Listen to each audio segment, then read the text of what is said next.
Oh, yeah. Now, work the following with me. Is anybody here a physicist, a geochemist, or a chemist? Anything like that? Right. Okay, so let's do a giant osmosis experiment, right?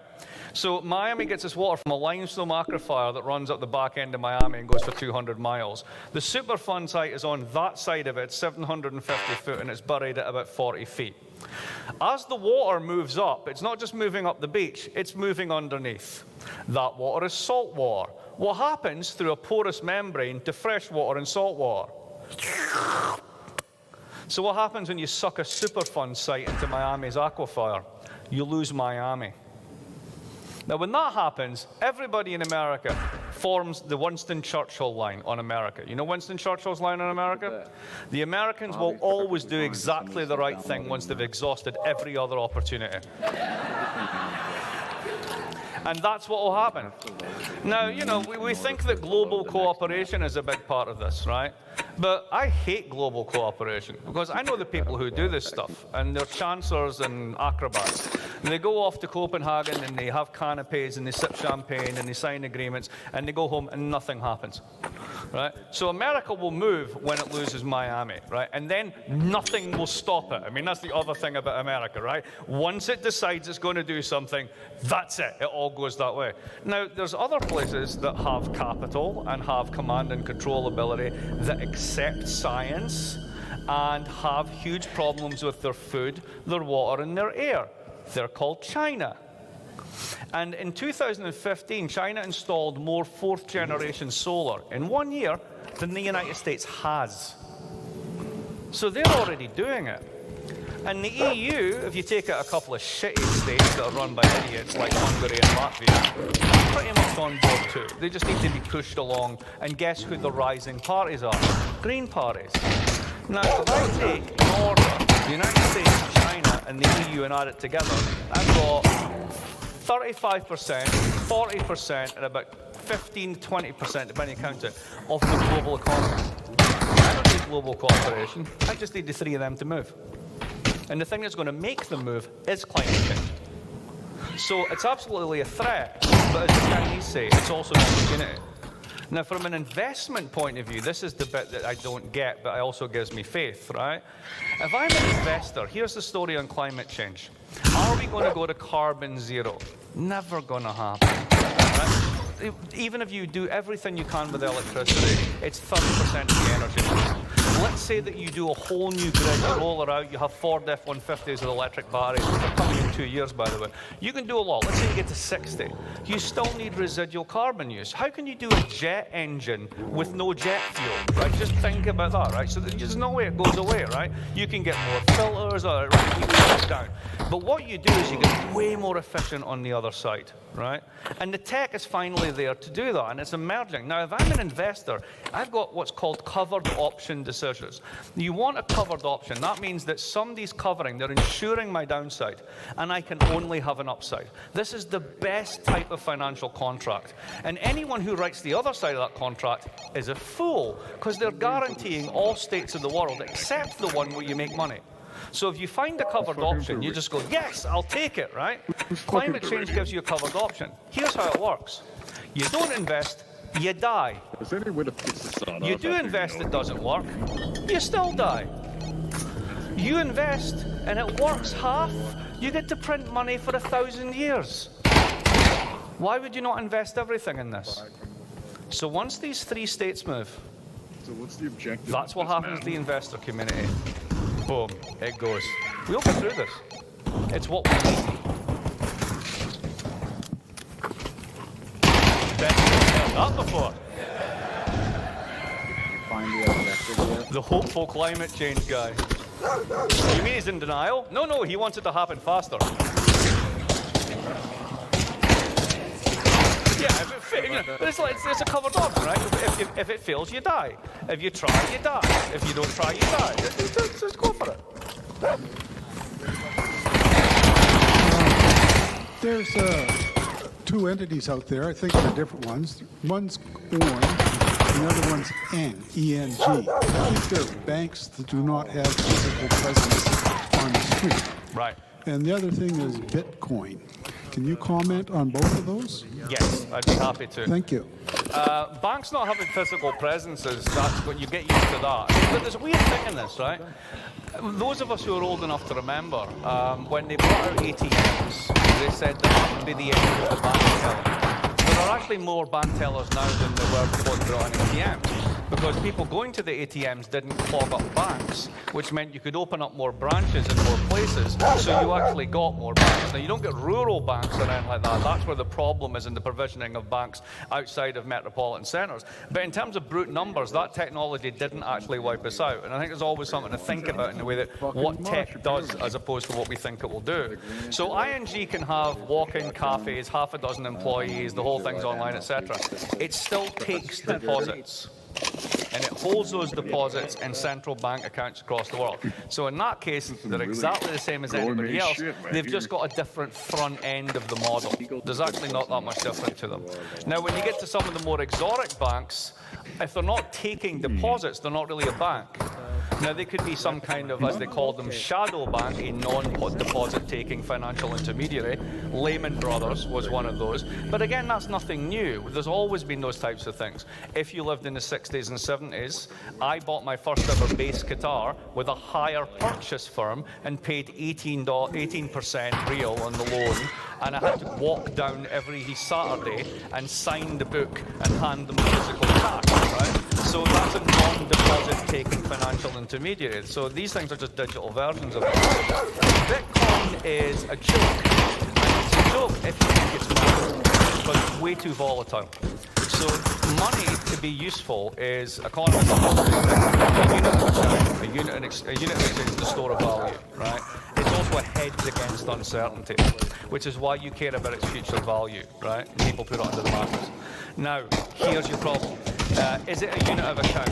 Nothing is accounted for in bitcoins, right? Is it a unit of exchange? You swap dollars for bitcoin so you can get euros or Canadian dollars? No, right?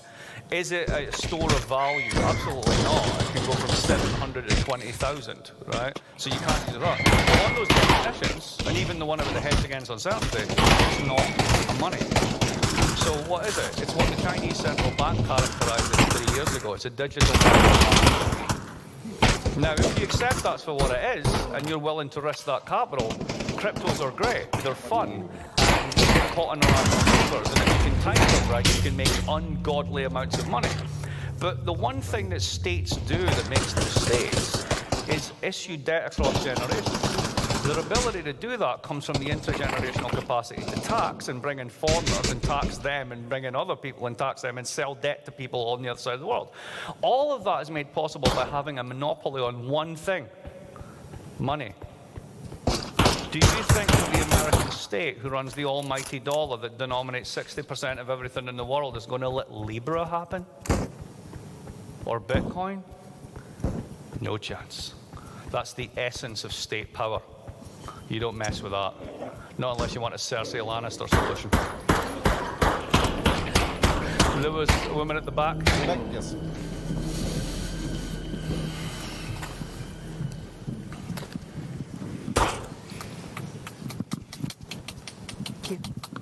Could you please comment on Elizabeth Warren's economic policies?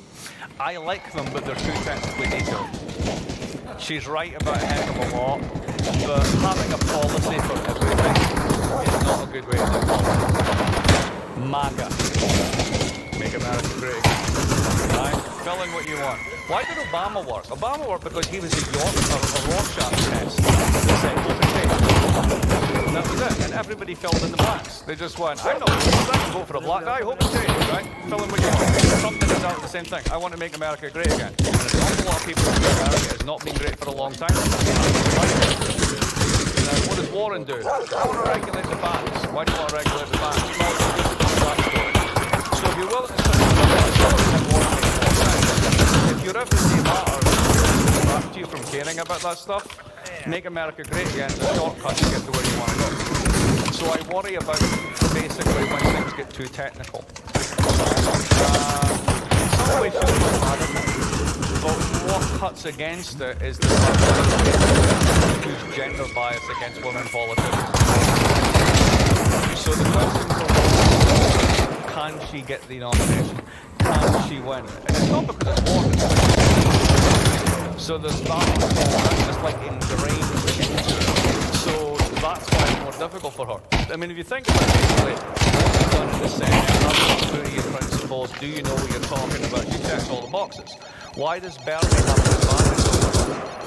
Big, simple policies, consistency in slogans, nobody cares about your past record. Which for Bernie, to be honest, is a bit thin despite the length of time that he's been there. So I think all of that sort of stuff's in the mix. Intellectually, if I had to say which one of all the candidates has the most smarts, probably her. That's not the qualification to be president. It never has done. I'm quite serious. My favorite president is Harry Truman. Harry Truman was a corrupt machine politician's guy. He was a 4 times failed haberdasher. Right? I can't believe I used the word haberdasher, but there you go. That's what he was, right? And he was an amazing president who saved the New Deal by being with the Republicans. Because the one skill that Harry had was a world-class politician. Him and George Marshall used to poker against anybody who came to visit them, and he would clean them out. Churchill lost 5 rounds playing in the local White House against Key West. He just took him, right? And he did this with the fair deal. So basically, I'm weekly in Congress, I'm going to go back to normal, back to laissez-faire, get rid of all the stuff, whatever. Right behind the poll. He's not going to win the election. He just campaigns his ass off. He wins the election. It doesn't matter, you know. What he did was a fuck. He said I'm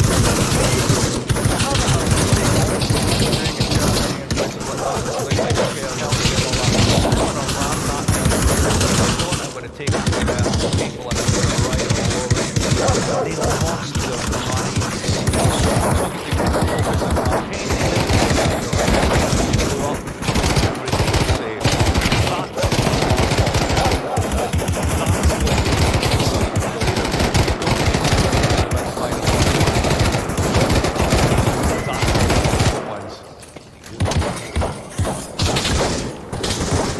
Lots of hands. There at the back. Yes. You have typically the 10 the first one from where you're going back if they all go up at once. Yeah, I know. I guess it's kind of a follow-up question. Will Trump win again? Yes. You didn't ask me, do I think it's a good idea if Trump wins again? I just said Trump will win again. Follow-up question, why will Trump win again? Right. Basically because unless he starts a war, 34 to 36% of people 34 to 36% of people who are highly motivated to vote will turn out for this guy. Absolutely will turn out. Now, you've got 20 Democrats. Let's get rid of some of the chancellors. Beto. Go away. Just stop, right? Then you've got the lesser names, sort of Kamala Harris, etc., that really can't seem to form a coalition or a message. So you've got Warren, you've got Bernie, and you've got Biden. That's your team. Now, Biden's a fallen problem. He polls incredibly well among Republicans in suburban areas. We just don't know how many of them there are. And they're not that motivated to vote for Biden as much as some supporters are to vote for Trump. Now, here's the thing. Many Democrats are turned off by Biden, and Biden must persuade the Republicans to Warren. So you've got to turn them off and say to them. Next one. You've got to get exactly all the places that Trump won last time. When you talk to Democratic strategists, they'll say, yeah, it was only 50,000 votes. It's all turnout. Right. But who's motivated? Entirely possible that you could definitely get Pennsylvania this time. That's a huge thing, absolutely. But are you going to get Florida? Are you going to flip anything in the South? Because if those numbers hold up, given how much he's got a lock on his base, and your base doesn't show up, does anybody really see African Americans showing up for Biden? Right. Now, here's the real problem with Biden. Biden is what I call the John Kerry candidate. And here was the problem with John Kerry. John Kerry, everybody in the Democratic Party, nobody actually voted for him because they were like, John Kerry, what a guy! They were like, no, we need to beat Bush. So who's someone that we think other people would think would beat Bush? That's your Biden problem. Nobody's doing it because it's Biden. They're doing it someone like that so you can beat Trump.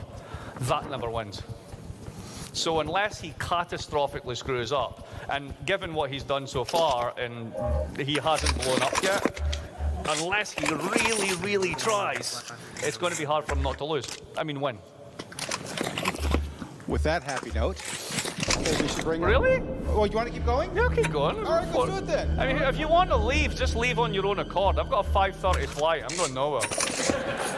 Gentleman in the grey. Gentlemen are here. Yep. Yeah, and then over here. All right. Love. He's been ordering me about for 3 days, so I get to do this.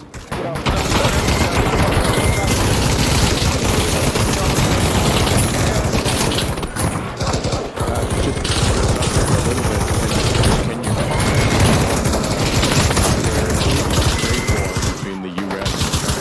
and China is it's likely to go. I think they're fine.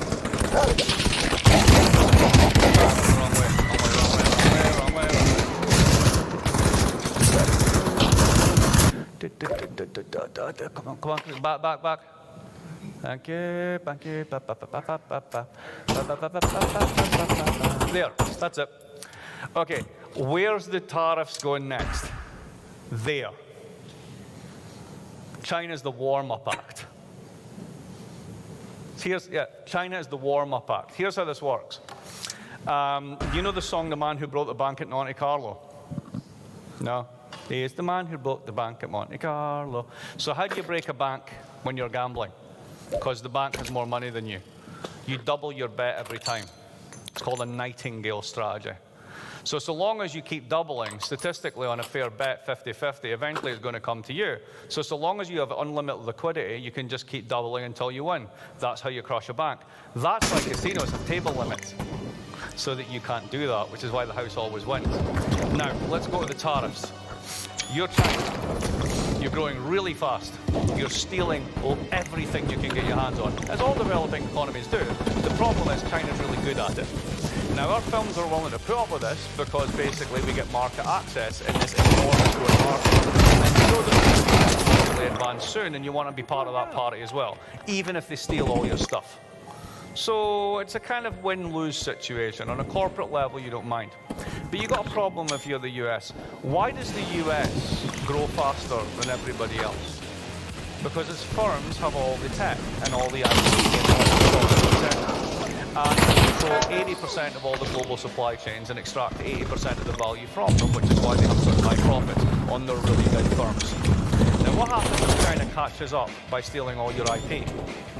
Bye-bye. In 5 years, 10 years, that differential's gone. So there's real reasons to actually be concerned about this, because if it's Vietnam stealing your tech, you don't give a shit, they're that size. China's big. It makes a difference, right? So Trump is, if you want to understand Trump, watch 2 seasons of The Apprentice. Like, sit down and watch it, and you're like, got it, I know what this guy is. He likes deals, that's true. He really understands gambling. And the one thing he hates is uncontrolled risk. He likes to take calculated risk. Now, what he's discovered is he has a printing press. And you will say, oh no, it's the Treasury that has the printing press. You go, yeah, Minushkin. And you go, oh, but the Federal Reserve. And what's he been doing? So he gets the interest rates he wants, and he has the liquidity pump for the whole global economy. So he can play nightingales. So he'll do a deal with China, and then he'll double the bet. And he'll get close to double the bet again. And what's he doing? He's waiting to see to when they finally squeal.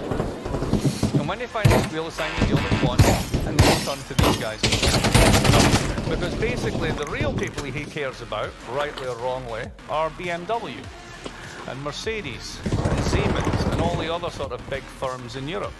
And a lot of this really doesn't make sense economically, but if you're BMW and 40% of all the stuff you sell is sold in the United States, and you know what he's just done to China, you're facing a schoolyard bully with a printing press. Want to bet that every single BMW is going to be made in Alabama or North Carolina? So he made a promise to his base that he would bring those jobs back to people laughing, but he's not going to bring those jobs back. He's going to bring somebody else's jobs back. So that's a big mercantilist play. So that's how this plays out. It's not going to stop anytime soon. He's refashioning the global economy. He's taking it away from a multilateralism that's firm-based that benefits American firms as it becomes asymmetric against American firms. And what he did was, and he didn't do this, but what America did was, and as usual they did it without thinking, and it proves to be genius after the fact. When you send all your firms abroad to make their stuff in China, what happens is China builds all the stuff for you. You didn't build that. You just send your IP and your people and you use local Chinese labor. So you have optionality over that plant. You can just walk away. You can take it somewhere else and dump it down. Not just a good example of this, Korea, Samsung used to make all the TVs in China. Then they became Chinese wages are going up. They took them to India. And guess what happened? The Indians built the factory for them. So all of the fixed costs are on that side of the supply chain. I don't have to care. We're out of here. Come on, let's go. So over Trump's tax cuts, it all went to corporations. There was a forward payment on that strategy. Here's your payment. It's going to get tough for a while. Deal with it. That's what's coming. Yeah, sure. Yes, thank you. All right. So in one of the opening slides, you included from the EU, Canada, and the US of A. You included a picture of Jair Bolsonaro. And so what I want to ask you is, how exactly does your analysis that you've laid out here apply to Brazil, a country that was ruled by military dictatorship until 1989, and the political economy on the whole doesn't really, at least to me, fit into the slick analogy of hardware, software, forensic study, and revisionism? No, totally fair. So Latin America invented populism. So, you know, in a sense, we're Johnny-come-lately. As far as Brazil's concerned, Brazil's an interesting country because regardless of the political polarization, the military intervention, the one thing Brazilian elites have always agreed on across the political spectrum is that Brazil is a great country and we get no respect. There's a real feeling that they're like big guys in the room. And they're certainly big in Latin America, but that's not good enough. And if you look at the past decade, the globalization of Brazilian firms like Vale and other big players, they've really made good moves. But at the end of the day, like most of Latin America, it's a bit of a lie, because ultimately they're a commodities producer. And the problem being a commodities producer is when prices go up, you invest more. And when you invest more, you get more capacity, so prices go down, so demand goes up. And that cycle continues until you get to the peak of the cycle when you're at your most vulnerable. And then you've got massive overcapacity, and for some reason they stopped buying. And that was the soybean market. And that just went crash. And it's also what did in Venezuela, because what they export is oil. Right? Now, Argentina is slightly different, and that's Peronism, that's real populism from day one, right? What did you have? You had 6 provinces that were run by families that controlled all the natural resources in the country. And then when technology came along in the 1890s and you had refrigerated cargo, suddenly you could do beef farming, and you could have bully beef in the Pampas and open it up, and it became the richest country in the Western world. And then the 1930s happened, and it became very poor very quickly. And then it invented populist policies in reaction to it. Because Argentina's biggest problem is its investor class won't invest in Argentina. They'd rather buy apartments in New York. So they're permanently dependent on foreign direct investment to make up for the shortfall in domestic investment, which means anytime anyone funds the backdrop, the investor class loses it and evacuates as fast as they can, hence why they go through periodic crises. So Latin America has got a completely different set of dynamics, but what it basically boils down to is you have a very small number of people with all the investable capital and practically all the income, and every now and again they do a deal with the left or the centre, and it's a bit of redistribution, and things seem to be going on the up and up, and they get a little bit carried away, and they think the oil price is going to go on forever, or everybody's going to keep buying the soybeans, and then boom, and it goes down, and it polarizes the nasty reset. And this version of the nasty reset is Jair Bolsonaro. That's what does it. Anyone else?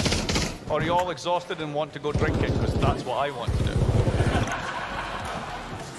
Yes, last question over here. Could you find a more awkward way to get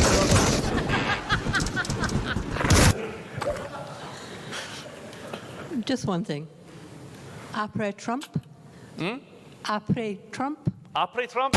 Okay, so here's how this plays out really long term. And I just spent a day in London doing this kind of scenarios analysis. It's with just me and a whole bunch of people that study populism and big macro stuff.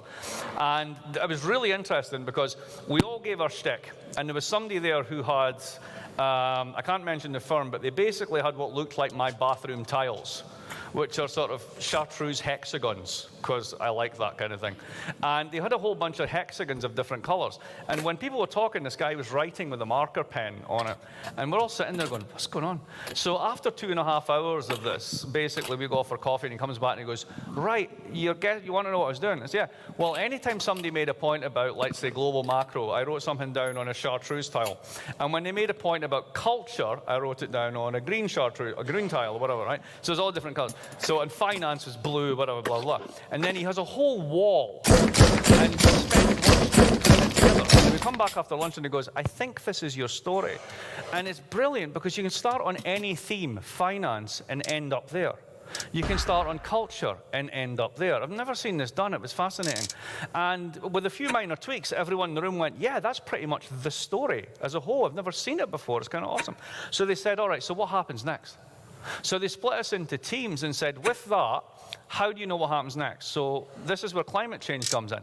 Nobody knows the future, except for the things that we know will definitely happen. Death and taxes. Or more precisely, climate change will happen. Interest rates will stay low. There will be no inflation. People will still have very high debt loads.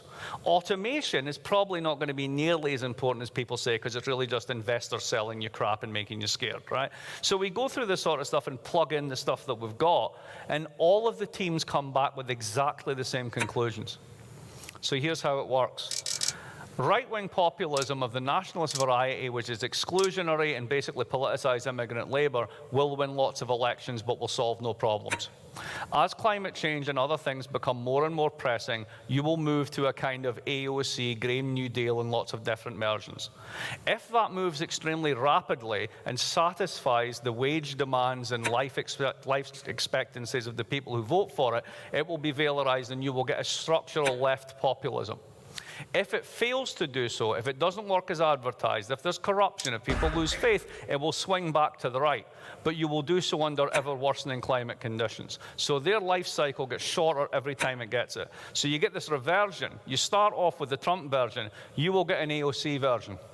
Then it will go kind of Trump.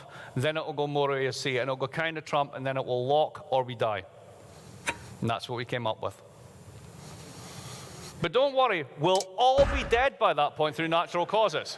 So it's fine. I mean, I have a 7-year-old. I look at her and just go, either the next generation gets it right, or I'll be dead before you. So it's fine. It all worked out well. Thank you very much.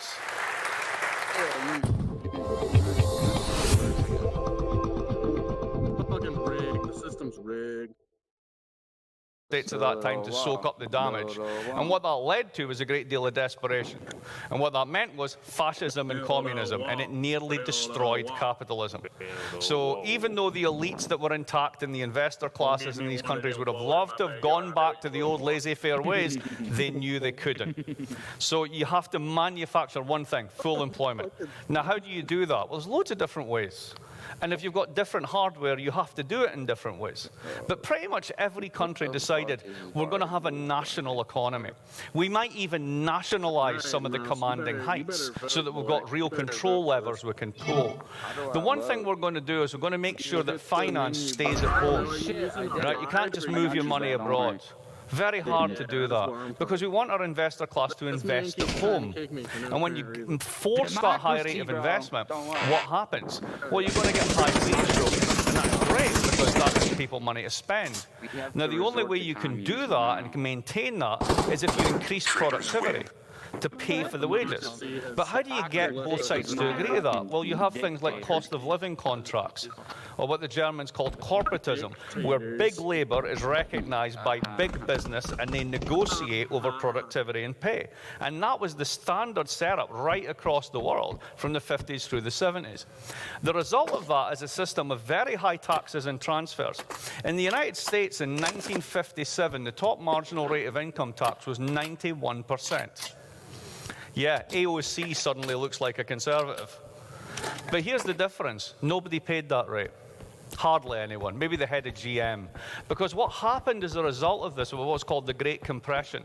The top end of the income distribution went down, the bottom end went up, and the whole thing moved up at once.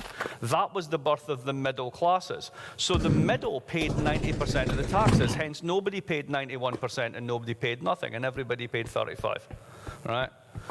What that meant was, over time, Labour's share of national income, you think of national income as a big pie of 100%, they got more of it, and business got less. And the interesting thing was, nobody knew the name of the person who ran the central bank. They were completely unimportant.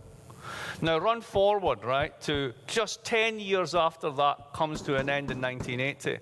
What happens? The neoliberal order, price stability. That's the one thing we need to have. Suddenly the commitment to full employment's gone. In the famous words of the British minister Norman Tebbit, unemployment's your problem, not the government's problem. Get on your bike. Globalization, all of a sudden, no more national economies. It's good to be global. We're going to be integrated. We're going to have supply chains, and we're going to trade with each other. Open financial markets, capital free to go anywhere to find its highest return. No obligation to invest at home. You have a global responsibility to your shareholders, not to your citizens. Flexible labor markets. No more unions, no more negotiations. You find in the market. Be happy about it.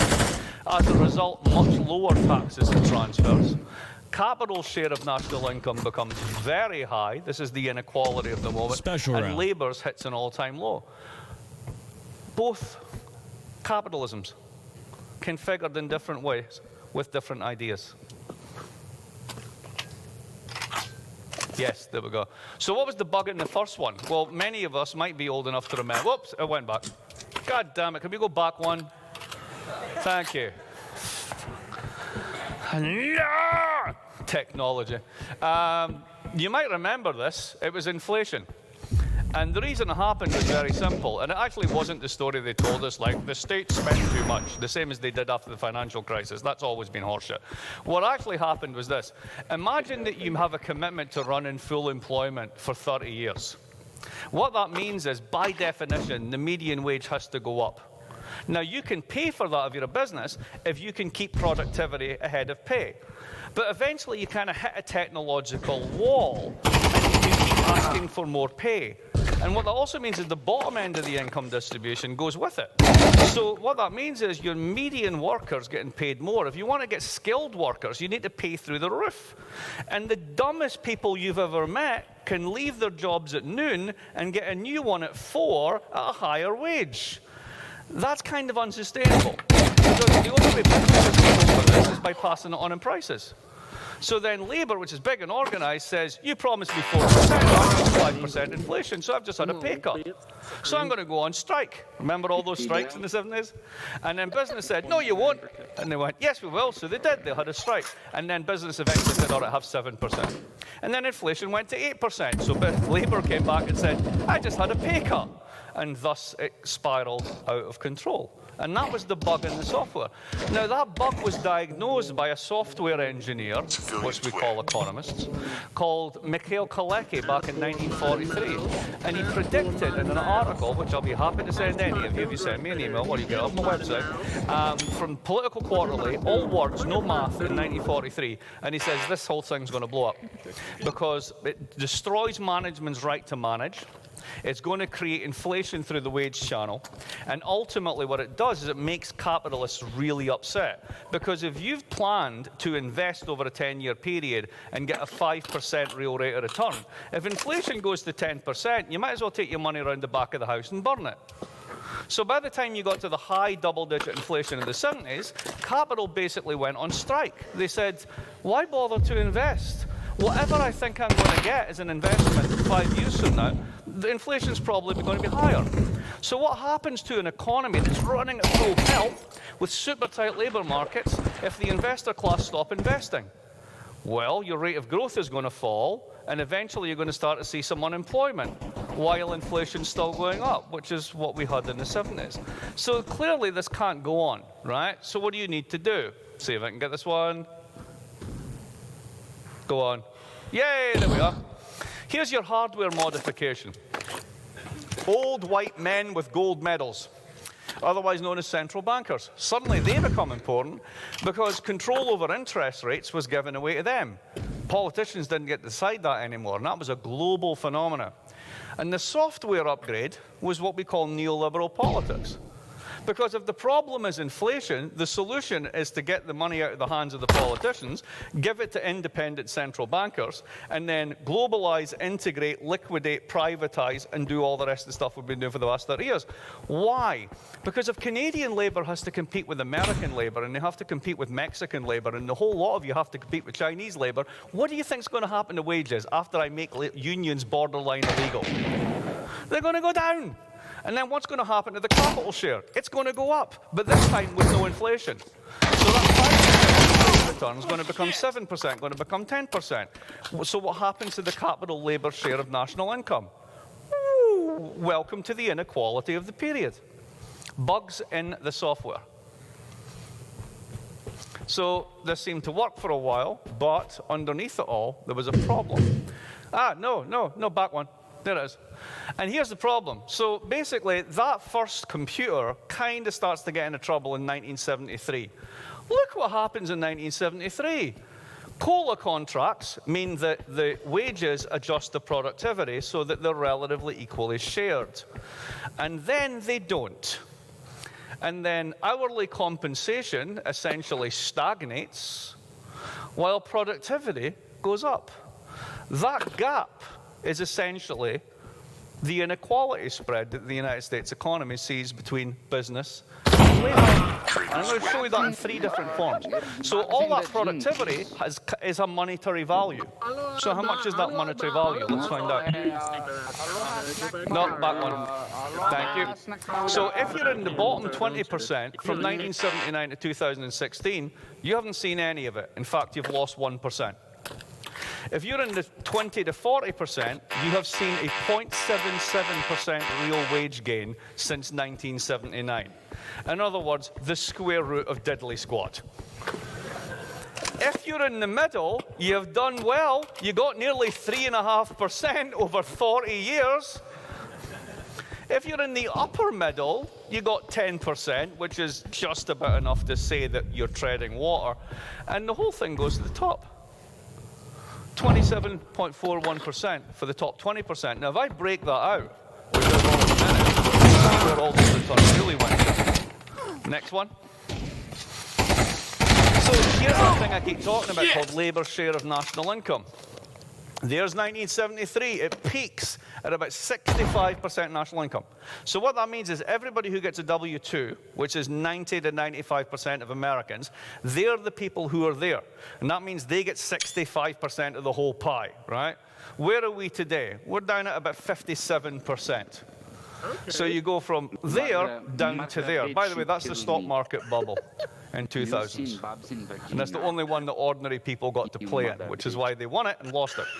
But that goes all the way down here. So that shift from basically 57 up to 65, that's that prior gap in a different form.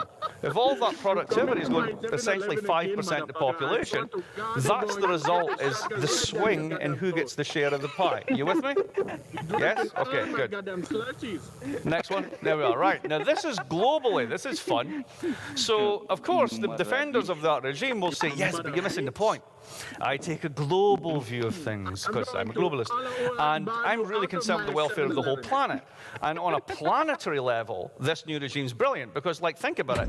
China has taken 500-600 million people out of abject poverty and made them up to live between $6,000 and $14,000 a year, depending where they live. That is the greatest poverty reduction program in human history. That is nothing to be sniffed at. Absolutely right. Chapeau, as they would say in Quebec. But this is total income growth across all world regions, 1980 to 2016. So here is literally the poorest person in the world. Here is literally the richest person in the world. You can't see this. It says 99.999. So this is the 1,000th of the 1%, right?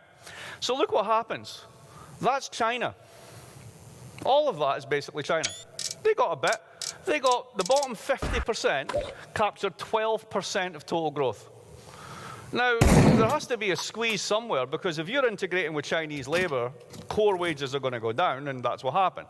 So this is the squeezed bottom, the 90% of the US and Western Europe that hardly got a pay rise. That's that bit. Now, look what happens. 90th percentile, not much action going on. 99th, you're just to there. So the 99th percentile of the whole world hasn't done as well as China in terms of absolute growth. But you're the 99th percentile in terms of how rich you are. There, you're only going from the poorest person in the world to the 40th percentile. So yeah, you can grow faster, but you'll never be as rich as that person. So look what happens next. 99.9, 99.99, 99.999. That's where all the money is. The top 1% as a whole, this bit, captures 27% of total growth. So what that means is the top 1% globally took more than the entire emerging economies, including China. Now let's just do this for the US and Canada and Western Europe. Poorest person's income growth, how much they're growing over time. A wee bit. Flat, flat, flat, flat, flat, flat. 90th, 99th, no, 99.99, 99.9. Oh, look, same shit, different smell. It's all gone there. Now, this isn't a jealousy story, don't get me wrong, right? I'm loaded. I'm part of this problem. And it's a problem because it's totally unsustainable. That's the problem.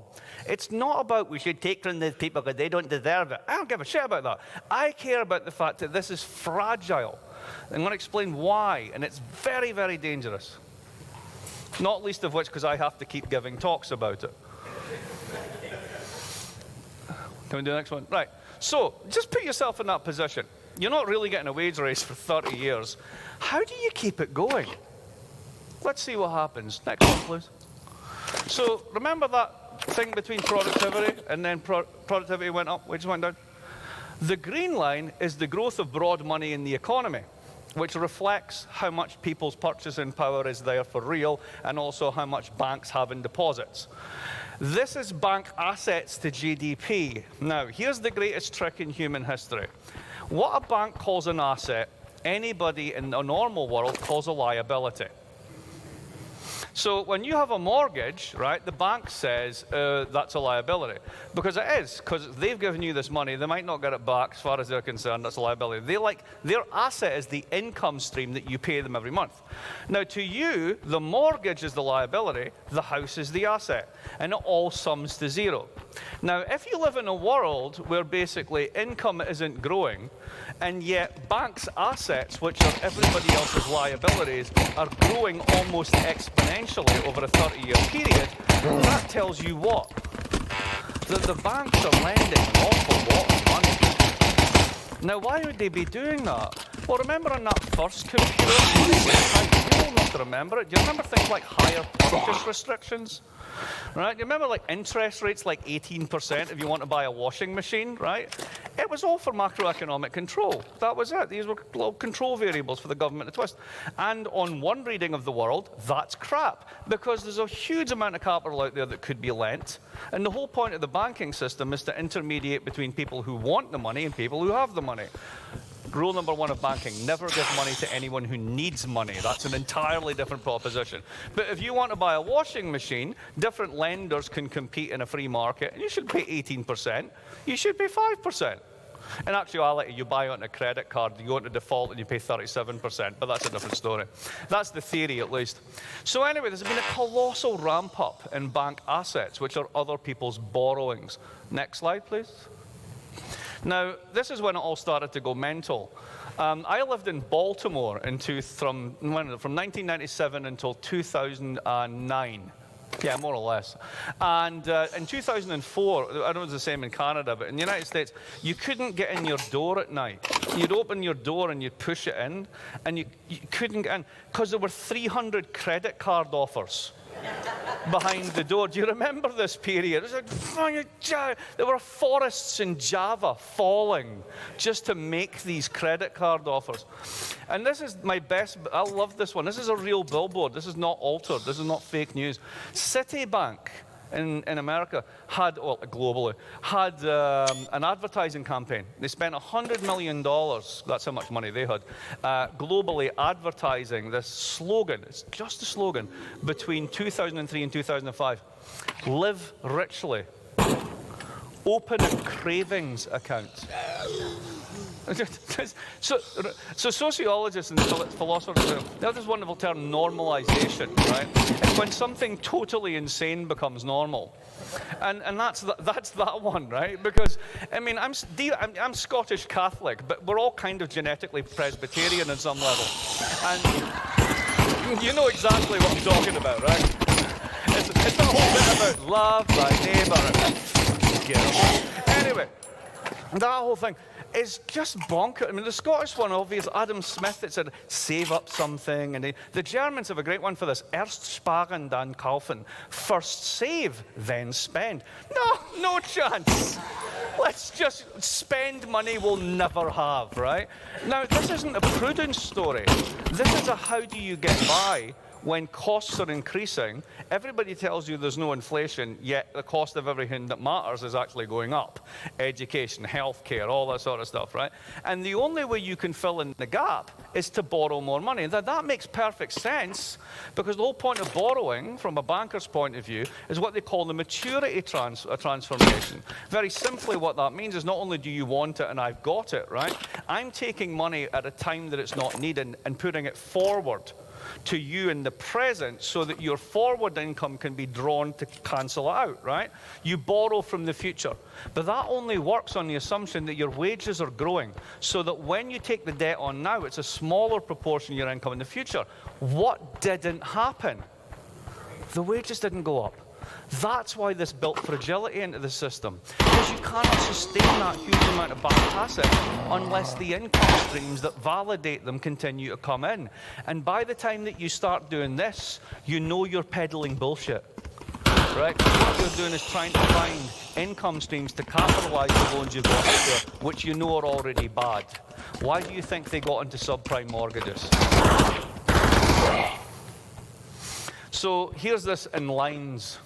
This is Euro area consumer credit, 1996 to 2019. The data doesn't go back before that. But the European economy, since about that period, grows on average in real terms about 1.5% a year. That's basically a 4% compound increase when you smooth it out. So Europeans, even the Germans, are borrowing twice as fast as their income growth. Now let's get to the Americans. Does this need any explanation? We're in the prudent period where you can't borrow much money, and then we get to the, oh, screw it, let's just borrow everything, and then we have a financial crisis, and then we go, oh, we'll keep going, who cares, right? And this is what this looked like, and this is why this all ends up. The bugs in the system this time were debt leverage, which is basically banks have lent out way more than they'll ever get back relative to the assets that they have, which are real assets. So what does that look like? You remember Iceland? Yeah. So it's a shame you can't see this, so I'll just read it out. Iceland's GDP is $8.5 billion, right? So basically it's about the size of, I don't know, Toronto minus half of the suburbs, right? Just not big. And they managed to have banks that had, when you add all this up, 4 banks, it's 1,000% of Icelandic GDP. So how do you bail that out? You can't. You default on everyone with capital controls. Now let's look at the Brits. They at least had their own currency, right? So they could bail their own bank. And they needed to, because when you add up RBS, they went bankrupt and became a water state. HSBC, HBOS, which went bankrupt, and Barclays, which didn't. That's nearly 400% of GDP. The Germans, as the conservative ones, and they do not do the mad borrowings. Oh yeah? Deutsche Bank, 86% of GDP. And they're in the euro, which means they don't have a printing press. Turn around. Now, on an average Tuesday, Deutsche Bank was running 66-to-1 operational leverage, which meant for every actual hard dollar in reserve that it had in the bank, in whatever form, they had 66 out there in loans, derivatives, and all these different products. So that means a 2% turn against their book wipes them out. And their government can't bail them out. This was a catastrophe waiting to happen. And where were all the regulators? Where were the politicians? Where were the borrowers? Nobody was paying any attention to it because we were told it was the best of all possible times. Ben Bernanke did a paper called The Great Moderation, just 2 years before it all kicked off, about how a combination of smart central bank action, the right economic ideas, and good policies had tamed the business cycle, and we were living in perpetual prosperity. The minute anyone ever writes anything like that, buy gold. Simple as that. It's like in technology, when anybody says the word new paradigm, shoot them, short them, and run. That's what you should do immediately. Next one. So the problem was, if you go to the first computer, when it crashed, basically the people who run the world, the investor class and their allies, said, we can't do this anymore. If we want to have capitalism, there has to be profits. We can't just run it all off in inflation. There needs to be a system reset. There was a big showdown with Labour. There was a big showdown with Tories. And there was a hardware modification, the rise of the central banks, there was new economic issues like globalization, free market, all that sort of stuff. So you could imagine it was almost like the computer broke, you took it to the repair shop, they went, oh, this one's in a bad mess. It'll cost you a fortune to fix this, mate. Do you want to do it? Yeah, go for it. So they really fixed it and put a whole new S on it, a whole new operating system. 2008, we didn't do that. Because those central bankers that we had made all powerful, that were there to guard the money and make sure we never had any inflation, they were the only people that knew what to do and had a printing press. Now, central banks can do two things. They can raise and lower the price of money, the interest rate, or they can buy and sell assets, which is another way of rationing money. That's all they do. So what the Federal Reserve did was take its balance sheet from effectively